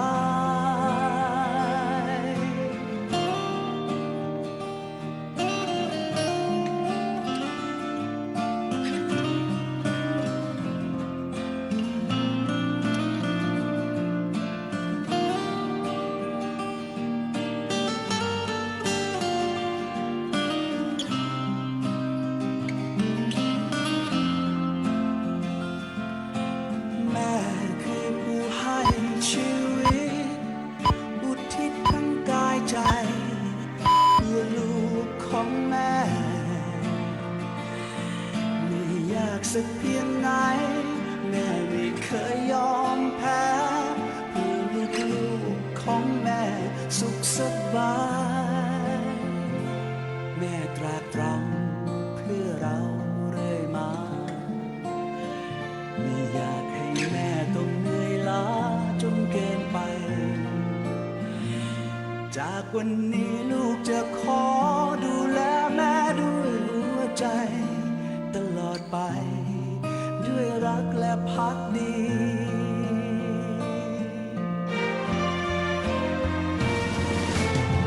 สายใยบางๆจะถักทอร้อยกันเป็นหนึ่งแต่แม่ผู้เป็นที่พึ่งแม่ซึ่งเป็นเหมือนศูนย์รวมใจสานสายใยแผ่นดินรักป่ารักน้ำรักความเป็นไทยตลอดไปเพื่อแม่ของเราสายใยบางๆจะถักทอร้อยกันเป็นหนึ่งแต่แม่ผู้เป็นที่พึ่งแม่ซึ่งเป็นเหมือนศูนย์รวมใจสานสายใยแผ่นดินคงความรักบนพื้นดินไทยตลอดไปเพื่อแม่ของเรา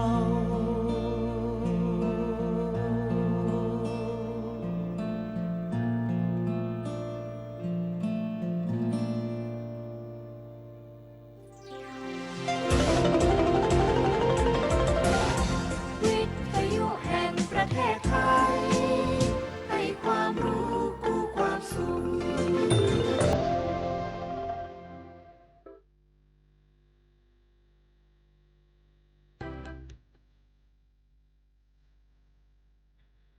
ความสุขที่สัมผัสได้ด้วยหัวใจที่คลื่นเครงกับรายการสุขใจไปกับเพลงดำเนินรายการโดยอรัญญาชมชื่น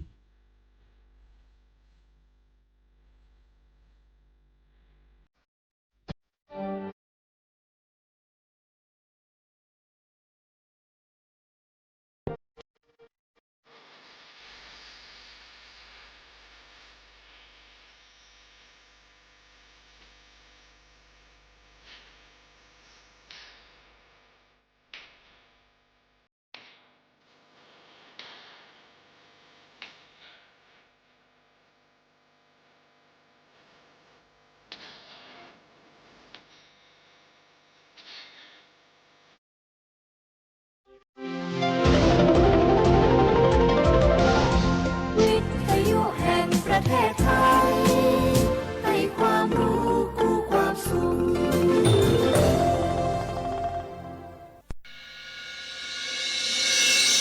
สถานีวิทยุกระจายเสียงแห่งประเทศไทยจังหวัดเชียงใหม่ AM 1476 กิโลเฮิรตซ์สถานีวิทยุภาคภาษาชาติพันธุ์แห่งเดียวในประเทศไทยที่มีความทันสมัยเชื่อถือได้สร้างอัตลักษณ์กลุ่มชาติพันธุ์สู่สากล